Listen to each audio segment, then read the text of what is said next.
Welcome back to the European LCS. It's time for the Copenhagen Wolves to face off against Gambit. The Wolves take on Gambit for the last time this split, and this matchup is already in Gambit's favor, as the Wolves have not taken a single game from the Russians.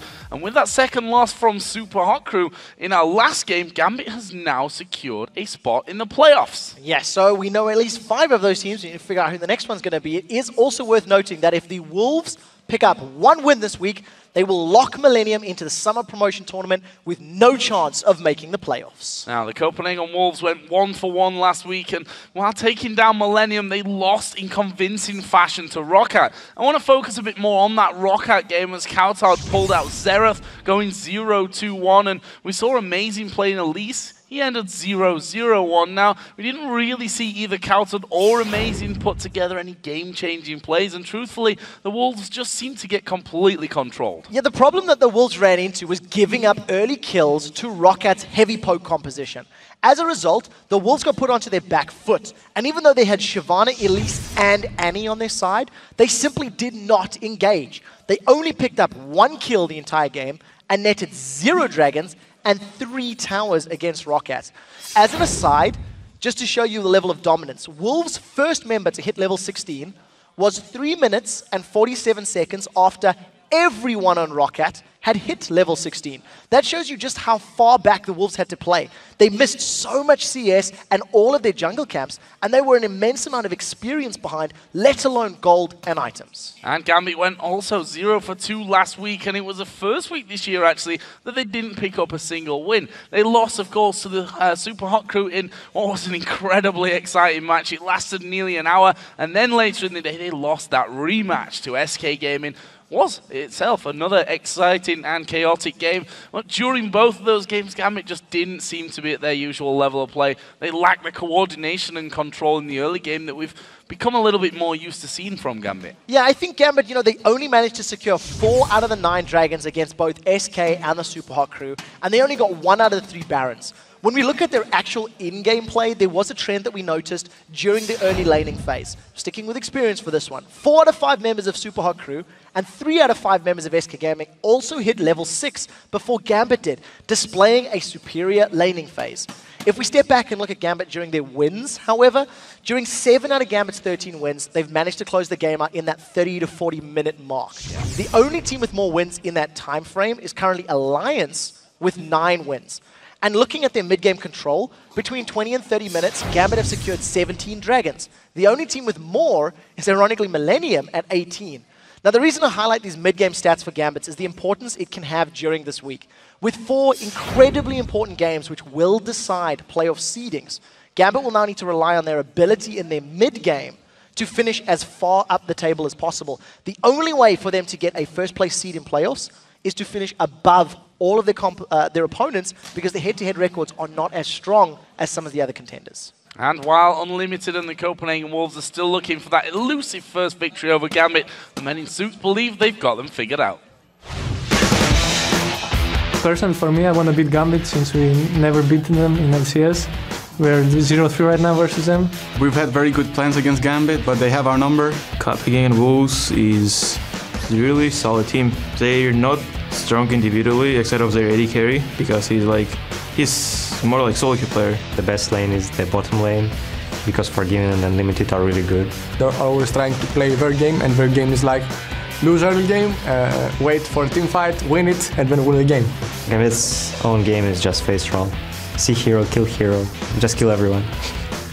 When you're playing Ryze, it's called face roll because you're rolling with your face on the keyboard. So it's much easier to play Gambit as this style, just rolling all the enemies with your face. We're 0-3 against them now, but we've had some very close matches, so maybe this time it's our time.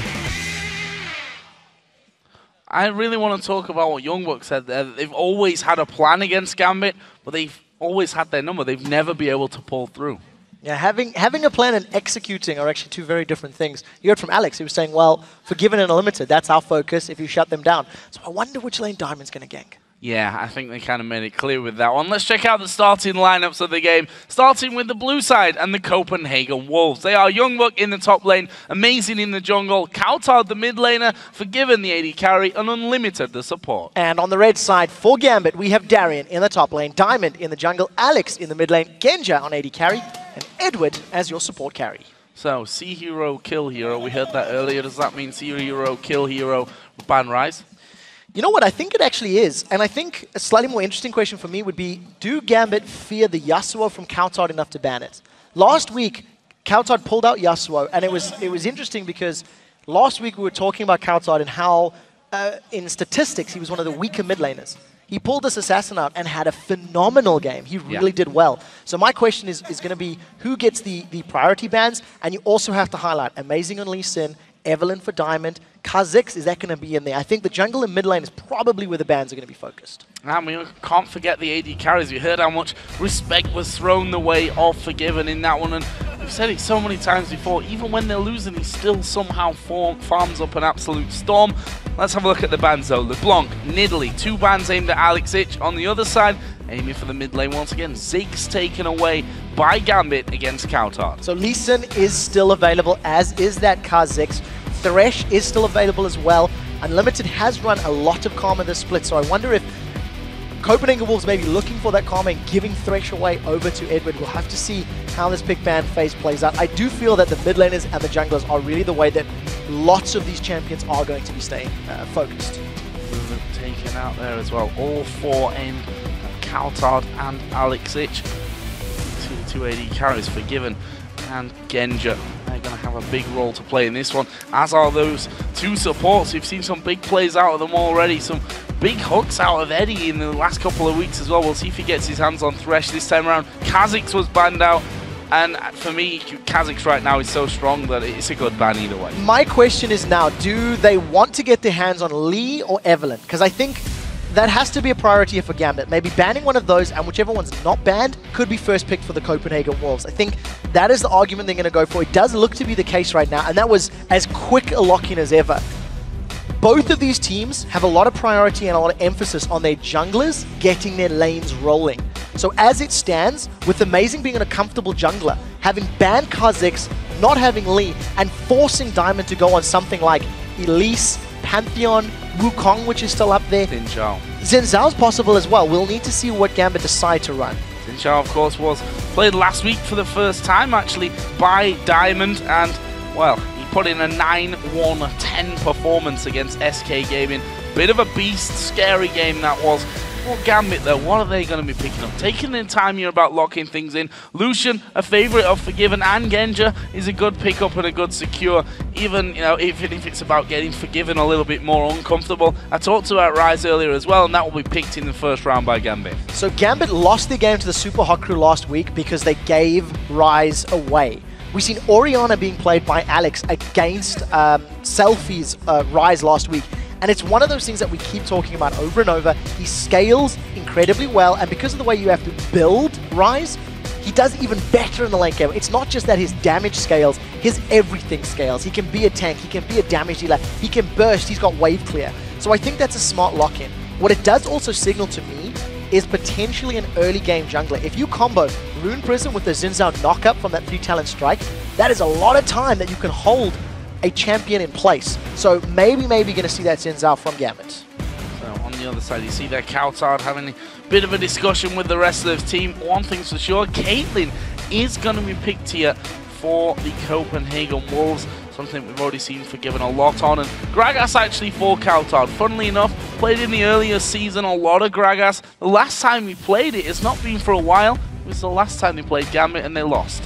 I want to see how Alex decides to lane, because what we've seen when Ryzes have come up against Gragases in the past is starting either Ruby Crystal and Ruby or Mana Crystal and Pots if they are feeling confident, and if they are somewhat afraid of their opponent, going Boots and Potions, making sure that they can dodge the barrels that is thrown out from Gragas. And because of the fact that Ryze is a ranged character as opposed to the melee of Gragas, with Boots, it actually gives Ryze an immense lane presence in those opening levels where he can trade evenly, avoid the barrels, and come out unscathed from poke against his opponents. What will Gambit go for?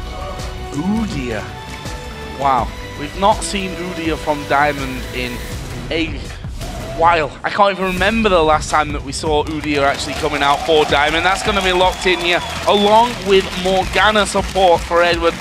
We know how scary Diamond used to be with Udyr. We knew how fearless he used to be, flashing over dragon walls to do early dragons and crazy stuff like that. Once again, you've got a good scaling champion. I think if this Udyr does go into the jungle, could theorize there is the possibility of being top as well. But depending on where this Udyr goes, he's going to scale very, very well. We're adding another champion to the list.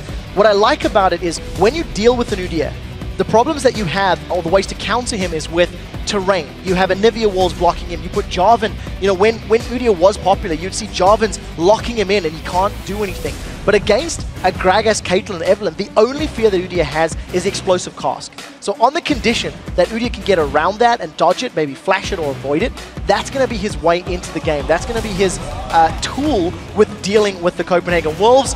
And raise your what? Heimerdinger is locked in. Absolutely awesome stuff. The smile on YoungBuck's face there. Also getting Karma into this one. And one thing's for sure, running into Heimerdinger these days is something that you don't want to do. So Gragas top lane with the Heimerdinger mid lane is my prediction for the Copenhagen Wolves. Putting Gragas against whoever the top lane is going to be for Gambit is going to make Gragas's playstyle much more in the advantage. I don't think it's going to be team, but we'll have to see. What I like about the Heimerdinger against the Ryze matchup, Ryze, as far as getting aggressive and running at you, is incredibly linear. He has to run. He has to flash over something. If cowTard has got some good turrets down and lands himself a decent concussion grenade, you can stun Ryze up, let your turrets with their laser beams shred through him. The one thing I don't like about that pick is on an aggressive front, Heimerdinger's not the greatest. He can help defend a siege area. He can sit with Karma and Gragas and poke under a tower, and if you engage in him, you can fall back to your turrets. But it's not the strongest at moving forward. So, final pick Zed. This is somewhat surprising for me. Darien playing Ryze is something that, again, I don't even remember the last time that we've seen this happen for him. You know, we all know what the Darien-style champions are in this top lane. Usually it's something that can run extremely fast. Usually away from bunches of champions. He's going to have Ryze this time around. Aleksei gonna have Zed. We know how scary Aleksei is on Zed. So I want to see where the Copenhagen Wolves put their champions because it's going to determine the matchup so much. I wonder, I don't know who's been playing Heimer in solo queue for either cowTard or YoungBuck. So at this point in time, it does look like it's going to be a Heimer top lane. So Heimer doing against Ryze, it's still a matchup we talked about. The theory is still there. Ryze runs at him, you put your towers down. In the mid lane, that Gragas versus Zed, that's something that we've seen a little bit more of. And as long as Gragas can keep Zed under control with his barrels and keeps a poke on him, Alex is not going to be able to go all in.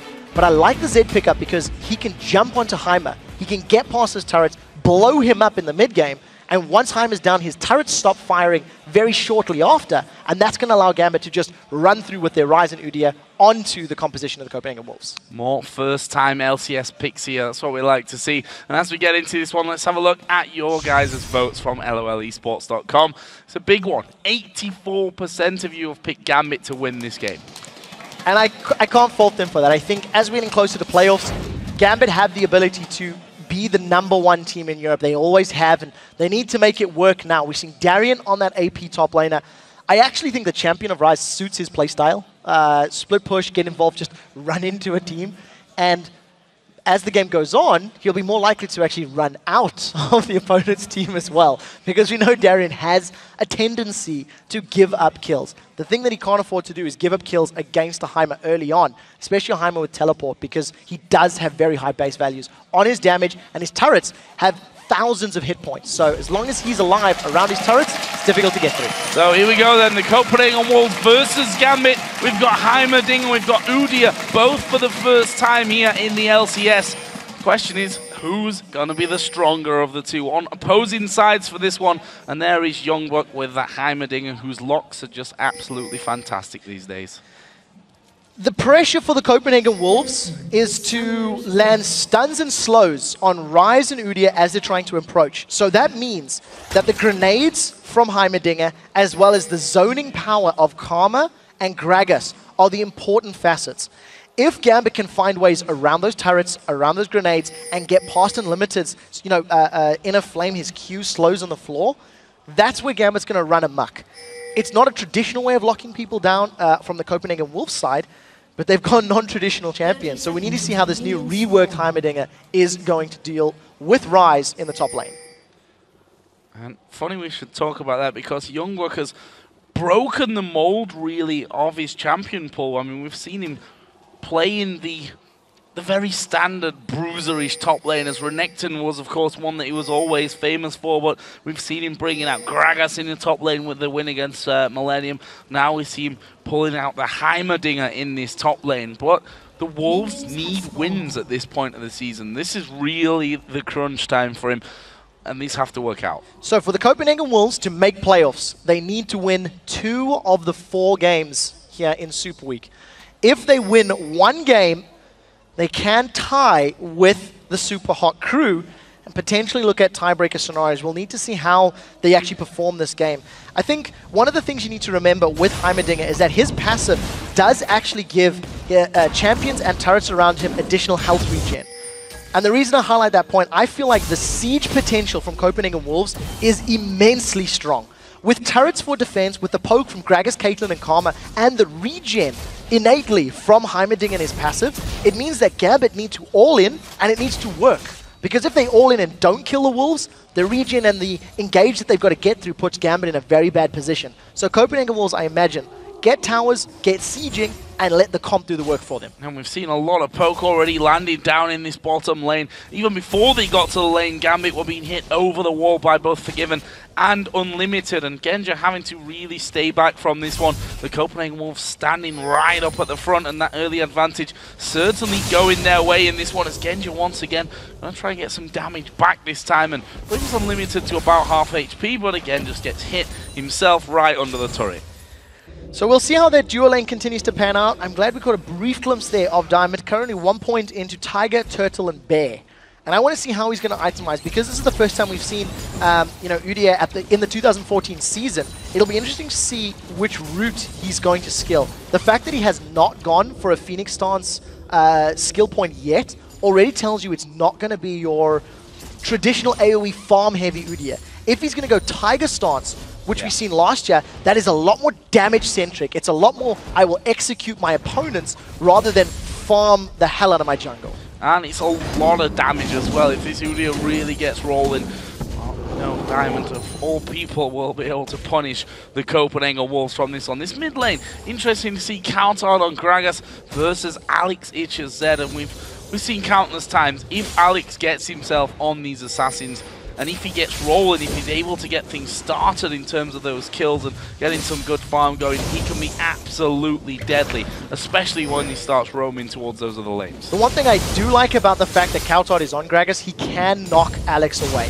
When Alex engages with the Deathmark and the shadows, you just get him away. Now Alex is on the wrong side of his minion wave, and here comes Amazing. Yeah, this is a big bait, but there's a Tiger! Flash into your face! cowTard goes low, the Ignite is running. Is it enough? No, it's not. He gets up. Diamond gonna fall low, but Amazing will die. First blood to Zed, and that's what I was talking about. Flash, bear stun stance from Diamond, follow it up with the damage and the buffs, allows Gambit to pick up first blood. The gold goes to Alex as well. Not only does he get first blood and the gold bonus, he now has double buffs. If cowTard didn't have a tough lane to deal with already, he's now got a double buff Zed at level 5 to deal with when he comes back to lane. He got away with his life. Now Forgiven's been caught. Oh, but look at Eduard. He's gone far too low. Piltover won't connect, though. That surely would have been the end of Eduard. We saw the Ignite being used from Unlimited, and now Genja going aggressive. Actually going to do a lot of damage, but he's going to get locked up. Actually, a Black Shield just saving him right at the last second. Yeah, that Dark Binding flew out from Eduard. If Unlimited had stuck around to try and kill Genja, the Binding plus the barrier flash that Genja had available may have allowed them to secure a kill. It didn't connect, so at the end of the day, Forgiven and Unlimited have forced Genja and Eduard away. Not only have they used their superior poke and damage in the early game, there is a 23 CS advantage for Forgiven. We heard in the pregame how Alex was saying Forgiven and Unlimited are the strongest players of Wolves. They are making it count. Here knows now that this is such a hard lane for him. Wouldn't even surprise me to see Aleksei pushing as fast as he can to hit that level 6 mark, and then putting down his own mark with the death mark and trying to take down cowTard. Meanwhile, Diamond is waiting around by this top side. Will he be able to get in on towards YoungBuck? He's waiting by that tribush. There is a ward there. Comes around in turtle stance and he's going to go flying in. Rune Prison's already down. YoungBuck's going to have to flash. And that is now an unsafe Heimerdinger in the top lane. Successful gank, so advantage in favor of Gambit, but look at the damage Darien's taking. Darien is farming relatively well. He started with that mana crystal, most likely going to upgrade to a tier. Otherwise Catalyst if he's afraid of the poke. But you see YoungBuck, he's got triple Doran's Blade on this Heimer. He wants to get as early an advantage as possible, but he is going to be delaying his core build. And I think until Heimerdinger gets himself a Zhonya's Hourglass, he is always going to be a threat to dying the moment you get to him. No flash available. Next time Diamond comes around, if his flash is available, Flash Bear Stun could catch him out.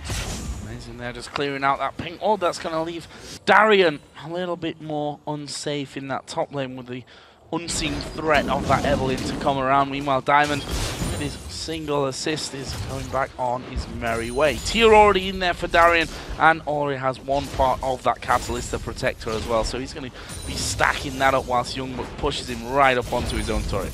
Yeah, so Darien actually farming pretty well under the turret there. It's quite nice to see him landing the abilities, missing only one of those CS. It also demonstrates a definite point that he's practiced the champion. You know, it's one of those things where you always see, well, let's see how Darien does. He's losing a little bit in CS, but holding as even as you can against all of the range and the poke from those Hextech micro missiles, as well as the grenades coming out from YoungBuck's Heimer.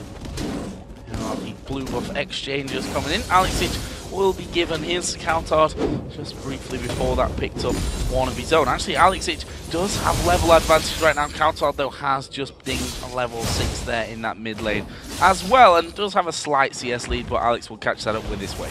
Very important to note, that very big CS advantage that Forgiven had over Genja earlier is slowly shrinking. It's now only 13 when it was about 20 to 25 a few minutes ago. So Genja, now that he's returned to lane, is CSing pretty well underneath the turret.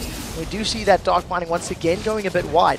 The strength of the Morgana was not picked for the laning phase. Morgana, in my mind, was picked in case EVELYNN comes running in from the side along with a speed boost of Karma and Gragas. It's going to allow Soul Shackles to protect Genja and whoever else is threatened. And very importantly, if that black shield can get thrown onto Ryze or Udyr, it's going to allow them to run through the slow and the CC of Copenhagen Wolf. So we need to see how effective Eduard can be at placing those shields on his team members. At this rate, though, that tower's going to go down before Gambit are able to do anything about it. We've actually seen Diamond headed back off to base. He's going to come back into the mix here soon. Unlimited is decently low on mana as well, so that means it may be a brief respite here for Gambit. As Amazing now has worked himself up. The problem is there's 3 turrets there. Darien's never going to come out and go against those turrets. He's going to fight here a little bit with YoungBuck, but that's what I said. He can push out a little, but there's no way that he'll run into those. No, I don't expect Darien to engage into those turrets, and because I'm not expecting him to move forward, Amazing is going to have to pull off an amazing gank to catch Darien out. Agony's Embrace is available. They're going in. And they are going to push in onto him, and there is a stun coming in. Darien going low. The turret will finish him up. YoungBuck gets the first kill for the Wolves. That was a very well-played grenade. It manages to stun Darien up under the turret, out of range of his own turret. And when the mega turret gets placed down from Heimer, that alone had 1,000 hit points and is melting the HP of Darien. Gambit, however, will secure the dragon, as we see from them so many times. The moment Darien gets jumped on, Gambit have this knack or ability to take an objective. And at the end of the day, it's going to keep that gold fairly even, considering that top tower did fall. That was always the case as well. If you think back to Diamond playing Udyr last year, that early dragons was something that that Gambit always went for. This time around, that bottom lane, we said it before, there is a disparity in terms of CS there, and they're throwing everything they've got at Eduard and Genja to try and force them away from that tower and pick up their second in the game. Probably the next couple of waves, they should be able to get in there and take that down. And that's because of the composition of Copenhagen Wolves. We've seen Amazing, he hasn't come bottom lane at all. You've seen Forgiven and Unlimited poking that turret as much as possible, and they should be able to back away. I think they didn't have vision of Diamond, but you could see a little bit of hesitation. If Copenhagen Wolves can continue this very strong map push by getting the towers down quickly and rotating around, that is how their composition can do well. Protect the flanks with vision and make sure Ryze and Udyr don't run at you, and then allow your very good zoning of Gragas and Heimer and Karma to protect you around those turrets. Where's Darien off to? Just thrown a ward over the blue buff wall, and he's going to head back up towards this top lane. Still only a couple of CS behind, but there is the outer turret now for the Copenhagen Wolves, finally being finished off. Meanwhile, Darien going to come straight in on towards YoungBuck, actually fancying his chances here at putting down good damage, and in the end, a fairly even trade, about half HP each. Even enough trade. YoungBuck has been very, very good with those concussion grenades. Every time Ryze stops to cast spells, it actually allows YoungBuck to line his E up very well. Look at that. Another perfect stun, but he's in trouble here. Oh, the stun for Diamond is going to be flashed on towards YoungBuck, but he actually nukes down Darien. Diamond does get the kill, but does he get away just about there from the Mega Turret? Yeah, so that's one of the benefits of that Heimerdinger. He's in trouble as a champion, but he's still close enough to his turrets to allow the turrets to secure the kill. So at the end of the day, 1-for-1 trade, a little bit of additional assist gold goes over to the side of Gambit, but they're trying to shut Heimer down. He's got a CS lead, he's got that needlessly large rod, he's working his way towards an hourglass. Not only will it help him stay alive with his turrets, it will also counter Zed. Forgiven, this is going to hurt. Actually, Forgiven putting some good damage back. They've caught cowTard, but Eduard here is all alone, and he's going to get locked up from this. Does run his ulti. He's going to pull down Amazing, but not before the last hate spike gets the kill. And no black shield available. It had already been used leading up to that. So Eduard just out of position, giving up an uncontested kill to the Copenhagen Wolves. Thanks to the tower advantage that the Wolves have and some slight CS numbers in their favor, they've actually built up a 2,000 gold lead. The trick for the Wolves is getting past those those outer turrets though. So we need to see more wards on their side, and we need to be moving around as a group, because the skirmishing power of Gambit, I still feel is stronger. With the burst damage of Zed and the mobility of Udyr and Ryze, who have got built-in movement speed increases, if they catch the Wolves in those 2-on-2 and 3-on-3 scenarios, Gambit do have a lot of tools and a lot of damage to work with. So the blue buffs coming into play, and again being gifted over to those mid laners. The CS between them is still very, very even, 117 to 116. Looking at the items, Brutalizer and the Cutlass for Aleksei. On the other side, cowTard, of course, moving up to that Seeker's Arm Guard, and the Zhonya straight after that, needing that extra armor to really stay alive against Aleksei and Zed, who, let's not forget, did get that first blood earlier on in the game. Right now, Gambit are actually setting themselves up with 3 men towards middle. The Wolves themselves have 3 in there, and actually it leaves us just in a bit of a switch around, because Alex and cowTard both moved down to that bottom lane. Both duos came towards the middle. Heimer and Ryze are going to continue to farm on that top side. Yeah, Alex is not going to be able to deal with a Caitlyn Karma lane. So had he stuck around in that mid to try and 1v2, it would have given the advantage to Wolves. We see him now rolling around just to pick up that white camp before he goes back into lane. So I quite like the decision. What it also allows Gambit to do is respond to any invades that the Wolves put down. If the Wolves group up and try to challenge for a buff or go for a dragon, because the duo of Genja and Eduard are in the middle lane, they can respond quicker and get in range to make plays for their team. Right now, you can see the Wolves grouping up around this mid lane, and I think Gambit needs to respond very quickly if they want to protect the HP of this turret.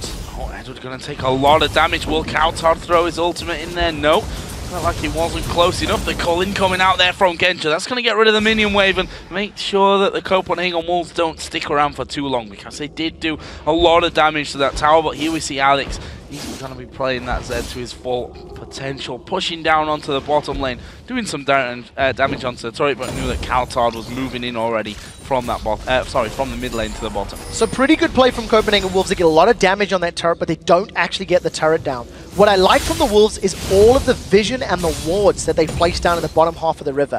If you look at all of those ward placements around the buffs of Gambit and around the entry to their own jungle, it gives the Wolves a lot of information to work with. Their composition cannot afford to get flanked, because they need time to set up as a team and as a unit.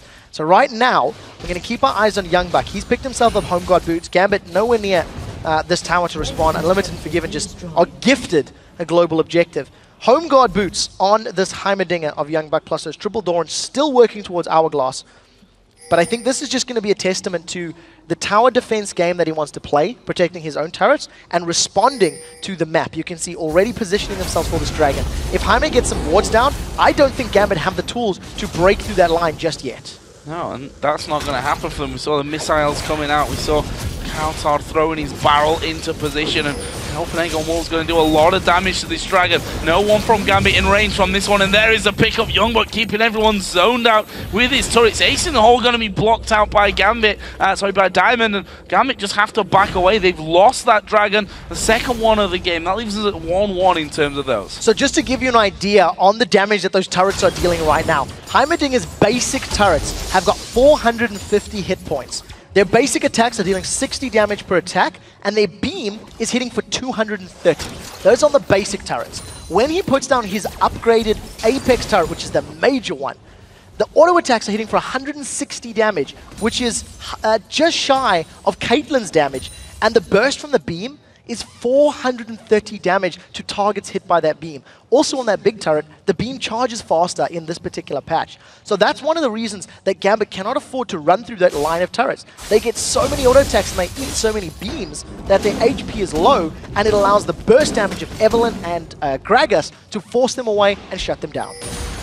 Of EVELYNN, it's amazing that's been tasked now to defend this bottom outer turret away from Aleksei, who's constantly played now down in this bottom lane and actually has built himself up a nice healthy CS lead. In fact, he's going to go diving into Amazing here, who's trying to run rings around. The death mark does go up. Diamond going to get sandwiched against the wall there. Good barrel from cowTard, but he just switches out to bare floor and will walk away. Very well played by Alex. Even with the Giant's Belt and the Sunfire Cape there on the side of EVELYNN, didn't see if she just picked that up. She probably did have it in the fight. Just immediately melted through. Blade of the Rune King and Brutalizer, enough to burst through Amazing and the Shield of Agony's Embrace. Alex needs to keep playing the split push game.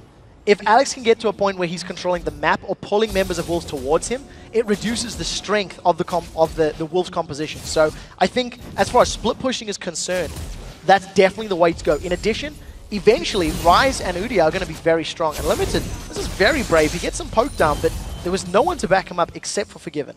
Not scared, but we saw how scared Gambit were of them. Are we going to see them move through the jungle? And this is where Unlimited needs to be careful. A dark binding comes out. It was in the right aim, but didn't quite have the range there as Unlimited just stepped back from it. Do have YoungBuck waiting. Sadly for them, they were on top of a pink ward, and that spotted them out this entire time. Yeah, right now YoungBuck has now responded. He's got that. He's got his ultimate, his upgrade available. And I think what I like about the Heimerdinger play thus far is YoungBuck has been doing a good job with using the zone that his turrets create for him. In lane, he was keeping YoungBuck back, and even though he gave up a kill to a gank, he still secured a kill himself. We've seen for that dragon fight, YoungBuck with his home guard boots was in place quick enough to set up multiple turrets and forced Gambit to work around it. So Copenhagen will keep growing this lead. It's now up to 3,000 gold as they're playing aggressive. They're playing on the invade game, which is what they can afford to do when they group up. Oh, Heimerdinger, this is not good news. Zed going to dive in there. Is the death mark enough? No, not quite. Darien now going to get knocked into the team. Forgiven picks up that kill. The culling doesn't do any killing, and they will have to back off as another good barrel comes out from cowTard. YoungBuck needs to get his Zhonya's Hourglass. If he had his Hourglass, he could have stayed there and pulled more members of Gambit towards him. Forced to flash over the wall, gets away with his life. But Alex is almost able to one-shot him. The problem is, they need to burn his Hourglass first and then go for the death mark. Right now, Copenhagen Wolves grouping as a 4-man in this top tower. They don't have those Heimerdinger turrets to work around, so they're going to be relying on the wave clear of Caitlyn and Gragas, and now Heimer's with him with home guard as well. There's a lot of damage that can go down. YoungBuck taking your advice there, finishing off that Zhonya's Hourglass. That leaves 2 on the team for the Copenhagen Wolves, makes Alex's job a lot harder. Who does he go to with that death mark when one of them can cancel all of that damage out? Right now, the Copenhagen Wolves have certainly set their sights on taking this inner turret in the top lane. Gambit are roughly around there. We can see that Genja is a little bit far away. He's doing the raids right now and probably needs to get involved. Yeah, what we need to see from Eduard is a very fast talisman of ascension, because the only way for Gambit to deal with this is to run at Wolves. They're trying to do it, but look at all of the poke that they're taking. They've lost the tower. They've lost the tower, and they might lose Diamond here. The haste spike's coming in. Good damage. cowTard finishes it off with his ultimate. Maybe should have held on to that one to go a little bit further, but kills a kill. They got the tower. There's minions pushing the inner mid turret as well. This should be 2 in a row for Copenhagen Wolves. There's nobody from Gambit that can respond to this right now. With the damage that they're putting down onto this turret, it's 50% of the HP. Their wave clear has been good. Alex was able to use his shadows effectively, but it's not going to save the turret. Copenhagen Wolves go 5-0 on the turret game. They hold themselves a 5,500 gold lead right now, and they've got a minute to go for Dragon. They can buy, get back to Dragon Pit, put the turrets down, and repeat their previous Drake control. Good gold to spend. 50 seconds until Dragon comes back in as Gambit struggle to scramble out of their base and get some vision down around that area. It's Eduard that will be tasked with that one and will immediately find himself a pink ward there off to the side, and may land, in fact does land that Dark Binding onto YoungBuck, but honestly, do you really want to fight against that Heimerdinger who's got his Zonya's 3 Doran's rings and these Sorcerer shoes? I guess we already saw the answer to that one. Eduard backing straight away from it. Well, we'll see how it works out for them. At this point in time, I think Gambit, they finally got their first tower. And I think if you look at the champions that they've got, Udyr is not a threat right now. He's only got a Hex Drinker and a Spirit of the Elder Lizard. Nobody from the Wolves is going to be terrified of that. In addition, Darien's still working towards that power spike. Luckily for Gambit, they are going to scale well. And the most difficult part of sieging an opposing team is when you get to those inhibitor turrets, which is where the Wolves are starting to hit that point. If the Copenhagen Wolves misplay under an inhibitor turret, they can give up multiple kills and potentially multiple objectives. Right now, Genja, he's split pushing this top lane, should get the tower down with his minion wave. So I think for Gambit, this has to become a stall game. This has to be wave clear, don't give up inhib turrets, and wait till your Udyr and Ryze become terrifying to run down the members of the Wolves. I like that Genja's actually picked up a Bloodthirster first here as well. Nice to see him going, at least for now, the more standard route that we like to see. Also, the ace in the hole that came to Diamond a little bit earlier on did a lot of damage despite the items that Diamond has, and that's with that last Whisper, the second item pickup for Forgiven. Knows that he's got to chew through quite a lot of that armor moving forward, and Gambit here wrestling or trying to wrestle control back of the Baron area. Little do they know there's a ward right on top there at the front of things, so they've got full vision over what Diamond is going to do. We do see Unlimited getting vision, but there is some backup behind him. Amazing tries to chase in. Now, Unlimited could be in trouble. Yeah, Alex going to go in on top of him. They didn't realize that Amazing was there. Ace in the hole. Going to come through, but Alex went back off to his shadow. Survived it. Oh, what a flash from Aleksei. Getting away from YoungBuck's turrets. That was some crazy reaction. Very well played by Alex. He gets a kill onto Unlimited. It is much needed gold. The problem is, what is it going to net them? Gambit cannot string the kill onto Unlimited into an objective. They need to try to get on that mid turret if they could. Alex gets away with his life, survives the ace in the hole, flashes over the turret from YoungBuck, does manage to survive. At the end of the day, small win for Gambit, but it didn't net them any global objectives, and that's what they are desperately in need of.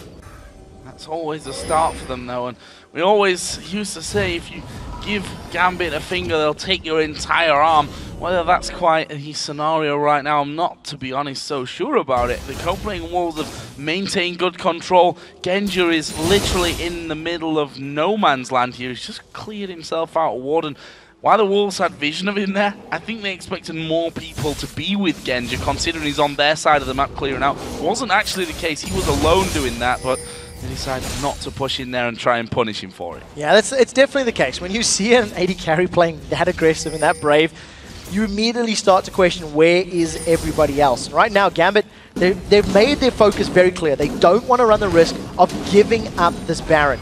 At this point in time, we do see that Diamond is level 13. He's maxed out his Tiger stance, he's maxed out his Turtle stance, 3 points into Bear.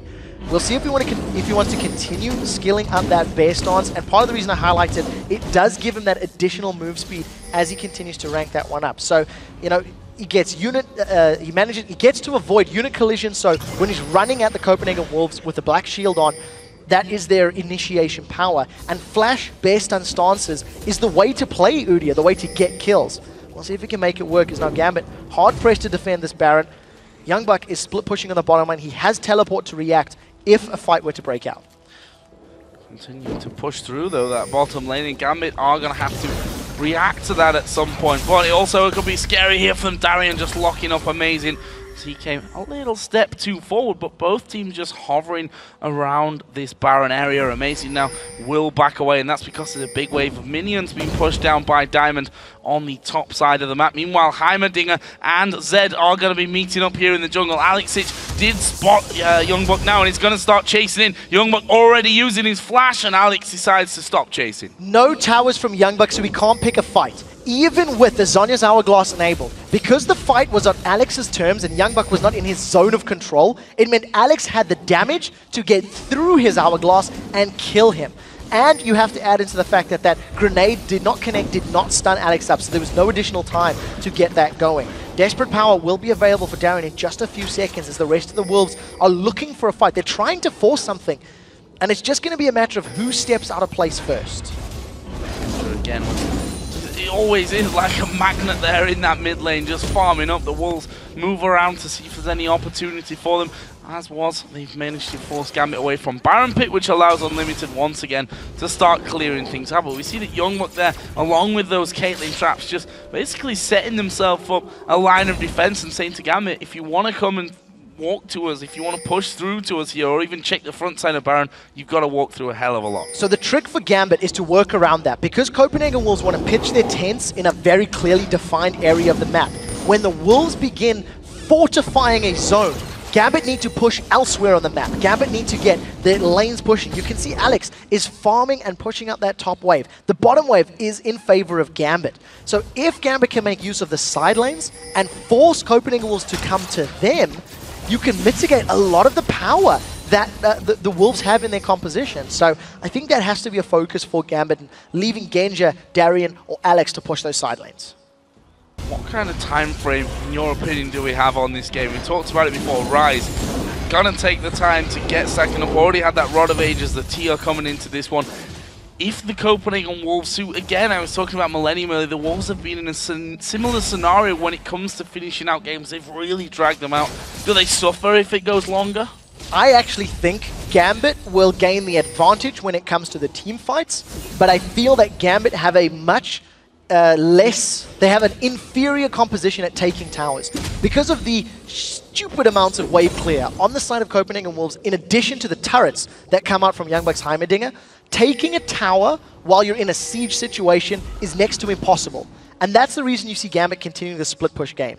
On the other side of the coin, because Gambit have got this member that's very ineffective at sieging a turret with Heimer. He's good at defending an area, but not taking the turret down unless you commit all the way up and put your turrets right there, which opens you up to ganks.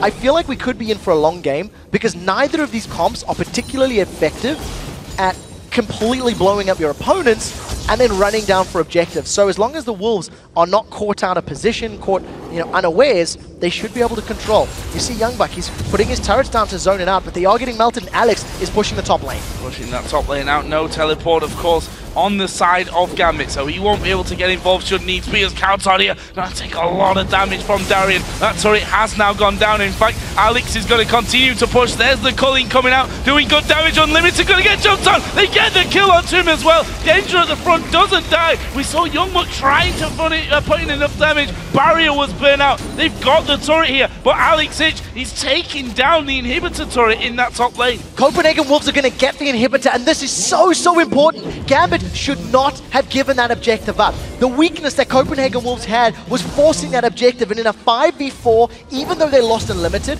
they got a very crucial play. Now we are going to see cowTard running away from Diamond, and we've seen Amazing defending the top lane inhibitor. YoungBuck can now start to push out that top lane, use the minions to his advantage, use the turrets to his advantage, wait until super creeps are in Gambit's base, and then siege the next turret. Now we see YoungBuck going to force a Diamond away thanks to that turret placement, and I think Gambit, they got a kill, but it wasn't enough. We didn't see them committing to defend that objective, and I really feel like if Wolves play the map well, they're in a good spot. Alex going for Amazing. He's done enough damage there as well. The death mark goes off, and that will get the kill. That leaves them 4v5 or 5v4 really for another 35 seconds or so, and this is where we're going to see whether Gambit can do anything with this kind of advantage. We've got Eduard waiting off to the side. He's going to look to catch a cheeky binding over the side, but those two turrets making it a little bit harder to land, and Eduard is going to throw in there, does land the binding on towards YoungBuck. The culling going to come out, but the ace in the hole goes back, and Genja actually ends up worse off. YoungBuck flashes in, uses ultimate rockets as well, but look at Alex once again pushing down here. That inhibitor will finally go down. Yeah, and he manages to get away from that explosive cost. We see Alex is being chased down by Unlimited. He's dead now for sure, and it is going to be the belly slam of cowTard that gets the shutdown. So YoungBuck is showing a mastery of Heimerdinger. He's picked up 2 great kills in high-pressure situations, landing the rockets and the grenades when he needs to. So they traded 1-for-1 in the mid lane. Diamond is being chased away from cowTard. Body slam doesn't connect. cowTard doesn't manage to get the kill. With super minions in 2 lanes now, this game becomes all about who controls their minions better. Wolves, they're starting Baron off. This is against 3 members of Gambit. This could go badly. This could go badly. Darien doing some good damage in there, but they turn and burn on towards Gambit. Diamond actually will be able to walk off. Darien done the same. Eduard and the rest of the team now coming back into this one, but they need to be so very careful how low they go. The Baron is moving towards half HP. Eduard is at less than half HP himself. Diamond takes a big hit as well. Darien's not even there for this one, and they continue on with the Baron. He's now got so little HP remaining. I don't think that Gambit can get close. No, they won't. The Copenhagen Wolves take the first Baron of the game. Yeah, it must be one of the longest Barons in competitive LCS history, but they make it work. The reason Gambit couldn't get in there to interfere was the 3 turrets from YoungBuck. It was putting enough zone and enough damage to make Gambit hesitate. You've seen how low Diamond was going from the poke of both YoungBuck and cowTard. Now, with Copenhagen Wolves having that Baron buff, it's going to give them somewhat of an advantage if they continue to siege up, and if they actually try to force fight. The regen and the stats could play in their favor. The problem is Alex has made it clear he doesn't actually care too much about the big engagements. Alex is playing the map game. He's playing the split push, and he may go aggressive on cowTard. cowTard does have Hourglass, so this could be an outplay, but Amazing is waiting in the wings. I think Alex, he's bitten off a little more than he can chew, I think. Showing himself here, and cowTard just going to wait. There's the death mark coming in. Alex may have gone too early on this one, but dashes out. Yeah, cowTard does manage to get away. That Hourglass was very, very close to being too early. So Alex gets out alive thanks to the Ghost Blade and the mobility that it offers him. The rest of Gambit are doing a very, very smart thing. You force Copenhagen Wolves to react, and the power of Heimerdinger gets reduced. I was hoping that we're going to siege that bottom turret, but not enough vision in the jungle or the river forces Gambit to back away. The moment people left that middle lane, there was no more information to work with. So probably the safe bet. But if Gambit want to bring themselves back into this game, that's how they've got to play it. Force the Wolves to come to them. It's going to be bad news for Eduard, getting hit by the slow. Oh, they're going to be able to lock him up. Ace in the hole comes through. Oh, so close to finishing off Eduard. Yeah, if YoungBuck had hit a single one of those upgraded rockets with his damage, he would have hit. Darien's in trouble. Darien gets knocked back into the rest of the team. YoungBuck will pick up another kill. 4-1-2 now is this Heimerdinger. This is a 5v4 without the Ryze for 40 seconds. The inhibitor's not going to survive it. Alex he cannot defend it. So you see the rest of Wolves, they're going to get the inhibitor. We do see YoungBuck backing. I think this is smart. He should go to that bottom lane to defend or to deal with the super minions in the top lane. Alex considering, does he want to split push? Does he want to recall? Gambit cannot fight in those enclosed spaces. Right now, Alex still undecided. There's going to be some kills here for potentially Gambit, as there are 3 or 4 members of the Wolves caught in the jungle. We'll see what Gambit can do about this. There they go in towards Amazing, but Diamond's taking a big hit. There's a death mark coming down towards Amazing. Will it be enough to finish him off? No, and Aleksei goes down, and now Forgiven going to net into the rest of the team. Has he got the damage? Diamond flash stuns in, but now Diamond might just lose his life. There it is, double kill for Unlimited. And this is bad news now for Gambit. 50 seconds on Diamond, almost as much on Aleksei. You have to question what Gambit were thinking. They went into 4 members of the Copenhagen Wolves as only 2. The rest of Gambit were not close enough to be factors in that fight. Now with 4 members of Wolves as well as Baron buff still on their side, they're trying to push the Nexus turrets. There is a Ryze and a Lucian plus culling available, so they should be able to defend these Nexus turrets at least until Diamond and Alex are respawning. and we'll see if anyone else goes down, because if Gambit suffer more deaths, they are not going to be able to defend this. They're not going to be able to defend it, and actually Unlimited here maybe forced away. That's a good culling from Genja, but he will have to back off as the barrel slides in. This is at least one Nexus turret going down. Binding doesn't connect. There is the Nexus turret, and the Copenhagen Wolves, I think wisely here, going to back away from it. 10,000 gold lead with Baron still on their side. Their inhibitor has respawned, and they have super minions streaming into the base of Gambit. Copenhagen Wolves are going to grab their 8th tower of the game now, as there is a massive minion wave on this bottom half of the map. This should go down very, very quickly. And Gambit, they can't contest this. They went in one by one a few minutes ago in the jungle. It backfired, and it allowed Copenhagen Wolves to get even further ahead as far as map control is concerned. 8-4 in turrets, 35.5 minutes into this one, 10-16 kills. And if we look at the gold, as you said, 10,000 gold is the lead for the Copenhagen Wolves. That's only going to extend.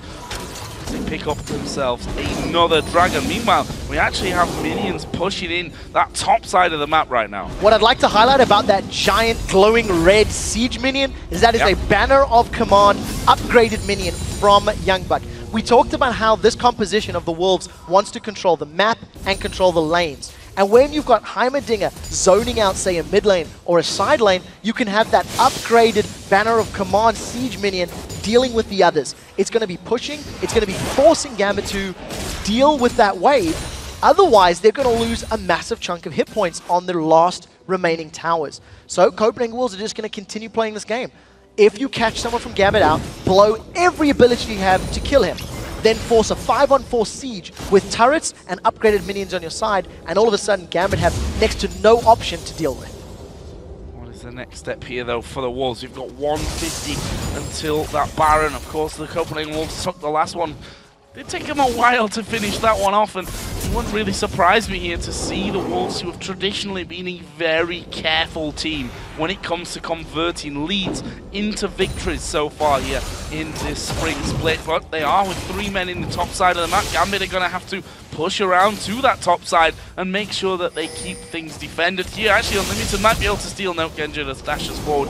Gets the double auto attacks, but Gambit a little bit out of position here on this tower. Yeah, the problem is, what are they going to do when they get under the tower? Their wave clear is with Zed and Ryze when his ultimate's up. Morgana's not going to do a whole lot. That's the reason that Alex is trying to play the map. They realize they're going to lose that fight. Darien's forced away. Copenhagen Wolves are going to get on this turret. Here comes Alex. Finally, there's some wave clear. It's too little, it's too late, and another turret's going to go down shortly. Very shortly. Promise. In just a couple of moments. Forgiven does step forward there. One more auto attack from him will seal the deal, and we can see that Gambit stepping ever so further forward here. There's a barrel knocking, get Darien out. He actually flashes away to safety, but he's going to have to go back and heal. Turret is now gone. That's both inhib turrets down. The middle inhibitor has actually respawned here, so there's not just this inhib, but a second one for the Wolves to go for afterwards. Yeah, look at this. The Wolves still sticking around. They've got so many tools available to them. Diamond trying to get in range, but there's nothing he can do. He's got that turtle stance. He's tanking up members, but all he's going to do is survive a while. Let's see if he can get a kill. Amazing right in there. He's just thrown his ultimate down. Gets a big shield from that one as well. They force Gambit away from this inhibitor. Diamond at less than half HP, and there is the inhib going down. They'll move straight away towards that middle one where Gambit won't be able to put up any kind of fight, and that is in perfect timing for the Baron to come into play. Will the Wolves take this one? Will they go for it right now if they have to, because Gambit are coming out chasing? Gambit need to find a perfect fight. They had no wave clear up until that point because Alex was split pushing on the side lanes. He was trying to get some form of map control in favor of Gambit, and it was too little and it was too late. Finally, when Alex tries to siege, oh, Eduard's dead. Sure is.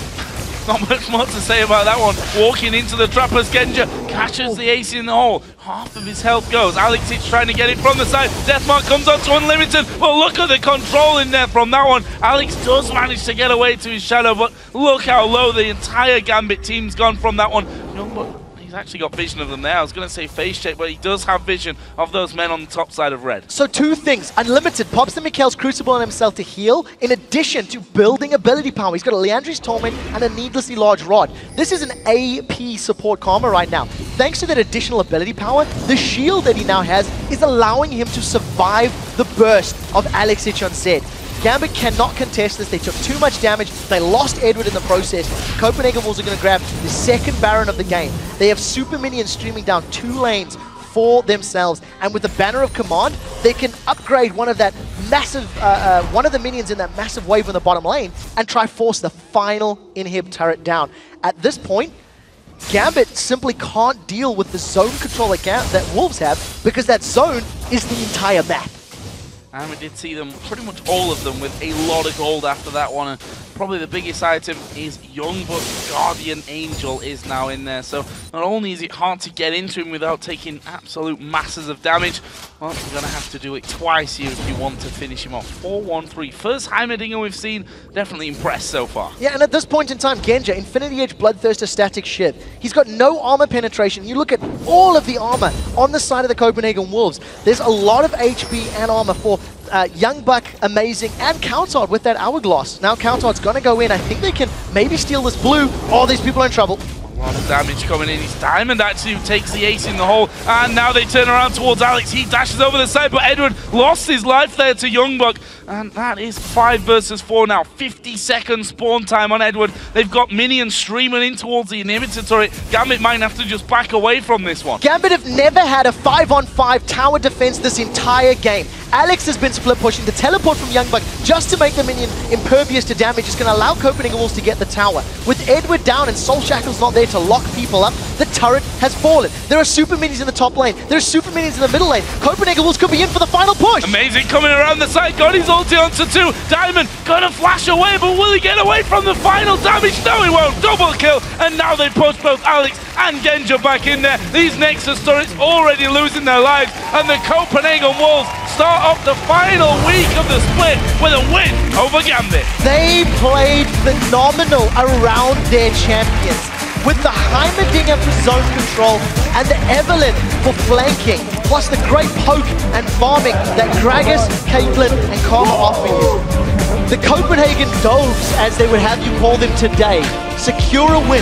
They are 1 win away now for guaranteeing 6th spot and ensuring that the Super Hot Crew as well as Millennium go to the promotion tournament. In fact, this win guarantees Millennium have no more chances of making it to the playoffs. Millennium are the first team confirmed for the summer promotion tournament. And this is the danger we talked about at the start of the day, that despite Millennium's great win over the Super Hot Crew, their fate was not in their hands.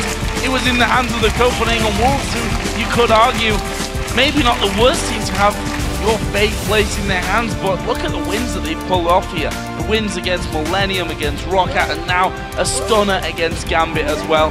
They're on the up and up at this point. I completely agree, and I think if you look at this game, while I was impressed with how the Wolves played the map and worked around the Heimerdinger, YoungBuck in particular really showing that he can play Heimerdinger at a great level, you have to question Gambit's decision making. At no point were they able to defend a turret. Now again, their comp didn't do well when being sieged upon. They needed to find picks. Alex couldn't find them. Yeah. In addition to that, when Alex finally did come to defend, it was too late. And leading up to it, Eduard had been caught, Diamond had been caught, Alex had been caught. At every point they were defending a key objective, a member of Gambit went down because of either poor vision, poor decision making, and getting caught out. And you can't afford that because it will be punished at this level. And if we look at the remaining fixtures for the Copenhagen Wolves, you said 1 more win for them will guarantee the 6th place, will mean that both Millennium and the Super Hot Crew have to play in promotion. Their next game is against SK Gaming, which is going to be a very tough task for them. The next one after that is against Super Hot Crew. That could be the decider for the Super Hot Crew if, of course, the Copenhagen Wolves don't just beat SK Gaming tomorrow. Yeah, that's the truth. You know, it's almost poetic that the 2 teams that are vying for that 6th place position face each other in Super Week, and it could very seriously be determined their head-to-head. So we'll have to see how the rest of the games go. But based on this game, you can see why Heimerdinger was banned against the Wolves last week, and you can see how to play with the Heimerdinger, because that was a great theory crafting. And whilst Gambit lost and whilst Alex on Z 4-2-0, definitely the highlight of the team, I think we have to think about that brilliant play from him. The flash over the Heimerdinger turret was pretty impressive. It really was, and he also got a kill. Let's pull that replay up onto your screen right now. It's my hashtag LCS big play for this game. Now, let's roll this clip out, and you'll notice that Alex is coming in from the river, and he's going to spot Unlimited in just a moment. Diamond decides to back away, and he's pulling pretty good bait. Alex is going to pop Unlimited. Now, what we're looking for in a moment or two, look at YoungBuck's position in the river. There is a turret that has been placed down. Alex is about to flash over it. Unlimited goes to ignite, and this is the play. Laser beam, insta-flash. I mean, that was milliseconds from catching Aleksei, and it would have killed him. At 120 HP, with the ability power and the damage that that laser beam does, would definitely take him out. So a quick shot. Remember, you can get on Twitter as well and send that to... let me try that one again. At LOL Esports and use the hashtag LCS Big Play so that we don't miss it, because obviously we'll be showing them further on in the week. To be fair, I just showed mine, so now I think it's up to everybody else at home to get theirs in, and if you like it enough, we can show it again tomorrow. I think we probably end up well, won't we? Because that was pretty special. Guys, we're going to check in with Shox and Deficio, who are actually standing by with YoungBuck from the Copenhagen Wolves. Thank you very much, Joe. Razor, what? Very impressive, coming out with the Heimerdinger, and in this match, very important for you guys. Tell me a little bit about the theory crafting. When did you decide to go for it? Why in this game? Well, we've seen a lot of good Heimerdingers in solo queue, and after the game last week we said, Gambit is very strong against us and has hit our number the entire season, so if we're going to pull out something crazy, let's do it against them. So we started to practice it, and it had a lot of mixed results, but we still went through on it. Do you actually expect them to see more Heimerdinger now in the future, or do you think it's only you actually who can pull it out? Since it's just recently popular, I don't think a lot of people have picked it up yet, but I do expect some bans in the future games. Yeah, then tell me about the game plan, because in the beginning, Udyr was running some havoc coming into that early game. Well, overall, the Heimerdinger was to put a lot of pressure in the top lane, so the bot lane could get their tower, and that worked very perfectly. And in scrims, I usually died 4 or 5 times, but against the Udyr, I was pretty safe and actually got a 1-for-1 one, so it was a very good game plan and very well executed. And what about the matchup then? Because of course you're against Ryze. Heimerdinger is a lane bully, in my opinion. Is there actually anyone where you feel you have any issues laning against with Heimerdinger, or is it just always like today versus Ryze? The main problem is top lane is trying to get my towers on level 1, and that's why I called cowTard over to give me some protection so that he couldn't just 1-versus-1 the tower. And if he did go for it, we would have punished him and forced a recall. So obviously you were getting a lot of turrets. What's your strategy? Do you always build the banner of command on Heimerdinger, or was it situational in this case? Sometimes I do, sometimes I don't. I was split pushing a lot and they didn't have a teleport, so I decided for going with a better split push item. I could buff my own minion, and of course my turrets deal a lot more damage with the banner of command as well. All right, but then looking at the standings, you guys are still not 100% sure to make the playoffs. I believe if you guys lose all the 3 next games and Subaru win both theirs, they are actually in, you guys are out. You played them on Thursday. What kind of feelings do you have about that game? Well, after the results last week, we saw them climbing and getting closer to us, so we felt a lot of pressure. And going into this week, we know that the game against Super Hot Crew was going to be the most important one. But we put a lot of focus on Gambit, and we just hope to beat Gambit and SK, so we can avoid any pressure against Super Hot Crew. So a very clear game plan when it comes to the matchup you have got going for you. This Heimer pick, I don't want to concentrate on that too much, but just, did you feel like you have to come up with something really special? Did you feel like you were lacking when you went for those other picks right now? Not necessarily. We have large champion pools in all the lanes, but it's just a strategy that works very well against Gambit. Okay, but then Copenhagen Wolves again. Still talking playoffs here because it's the big deal for you guys. Let's say you guys actually qualify for playoffs. How far can you take it? It's tough to say. A lot of the teams here are almost equally skilled. Some have a little bit better individual skill, some have a little bit more teamwork. Our team specializes in lane swaps. That's what we probably have over some of the other teams. So in the playoffs, it's hard to call. Right, so SK, Super Hot Crew, and Alliance are all the teams you have to beat. After what you saw here today, what is your most realistic expectation for those games? Alliance is looking very strong, SK as well. We have a chance, but I won't be surprised if they're small favorites. So maybe the Super Hot Crew one will be the defining game of the season for us. And I'd actually like to hear from you now, because obviously you guys played in the challenger scene. You dominated it so hard. Went into relegation. You were the favorites coming in there. Now, this relegation here, let's say you guys do not drop down to relegation, but if you look at the challenger teams, how do you see the level actually compared to, let's say, the last relegation where you guys were obviously coming in as a challenge team? Do you think the new teams here are better, like NIP, Cloud9, whatever teams we have? I think they are a little bit weaker, but that's not to hate on them. It's just that right now, all the challenger teams from the last split, all the best challenger teams made it into the LCS. All right, one final question for you. As there were some new picks coming out today, how do you feel about the top meta right now? Because it seems like we've come past the point of that holy trinity. Yeah, I'm quite happy about it. I like to play a little bit more assassin AP type, so even though I might not play Renekton as much anymore, I'll enjoy this meta. All right, well, thank you very much. Congratulations on that victory. And now we're going to check in back with Joe and quick chat to see what the standings look like after today. Thank you very much, guys. And with only 2 days left of the spring split, where the hell did it go? I have no idea. Everything going so quickly. Let's have a look at how the table currently stacks up. Right at the very top, we have SK Gaming with 15 wins and 10 losses to their name. In second place, Fnatic at 15-11. And in third, we have a tie with Alliance and Roccat at 14-11. Yeah, in fifth position is Gambit at 13 wins and 12 losses. Sixth position is the Copenhagen Wolves. They are at 12-13. Now, Copenhagen Wolves is the first team that we're not sure are they in playoffs yet or not. They share that uncertainty with the Super Hot Crew, who are 10-16. One of those teams will be making it to playoffs. We will be finding out who as the week rolls on. Millennium currently 8-17. So as we've said, at this point, SK, Fnatic, Alliance, Roccat, and Gambit have all secured those playoff spots. The Copenhagen Wolves and the Super Hot Crew are fighting for that 6th spot in the postseason. And as we said, Millennium has been eliminated. So we're setting ourselves up for a Super Hot Crew versus Copenhagen Wolves showdown later this week. And of course, on Wednesday, Super Week continues with 6 more games, and here's who's going to be going head-to-head in those. We start the day with Alliance versus Millennium, then we move into Gambit versus Roccat, and the Super Hot Crew then take on SK. Yeah, Millennium will take on Roccat for the 4th game of the day, followed by SK Gaming and the Copenhagen Wolves, before we round out our LCS coverage with Gambit versus Fnatic. And that's all happening on Wednesday at 5 PM Central European Time, which is 8 AM Pacific. Coming up shortly, the Challenger Series continues with Denial versus Coast Gold, but right now we have a very special look at the future of the LCS. Let's send things over to our friends in North America for an explosive exhibition match between TSM and Cloud9.